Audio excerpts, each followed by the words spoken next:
The government has been accused of letting the smart state slip after the release of the latest national literacy and numeracy tests. Queensland has again come second last, but the Education Minister says he's pleased with the NAPLAN results. He says the state is improving faster than any other. The opposition says the government is failing students. More than 200,000 Queensland students completed the NAPLAN tests in May. Students in years 3, 5, 7 and 9 answered questions on reading, writing, spelling, grammar and numeracy. The results are now in. Queensland students ranked 6th overall, equal to Western Australia and ahead of the Northern Territory. We are not on any bottom rung. We are not on any top rung. What you need to remember is that all the states are performing at the upper edge of excellence. And the difference between all of the states is just 2%.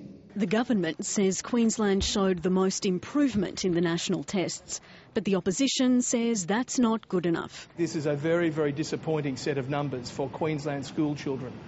Queenslanders expect their children to be top of the class, not most improved. The results are improving because teachers are being pressured to spend a lot more time in this area at the expense of other subject areas in a child's progress.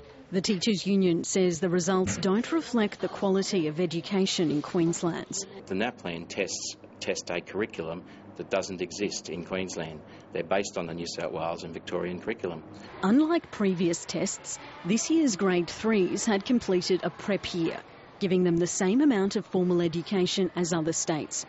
Their results are better, but their ranking isn't. I think it's too early to jump to conclusions about whether or not the prep year has made that contribution or not.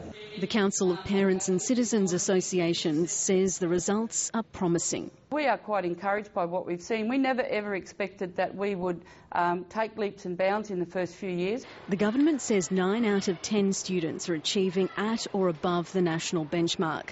And while the minister denies the results have been compromised by teachers cheating, he says 7 cases have been substantiated and 4 are still being investigated. Maria Hatzakis, ABC.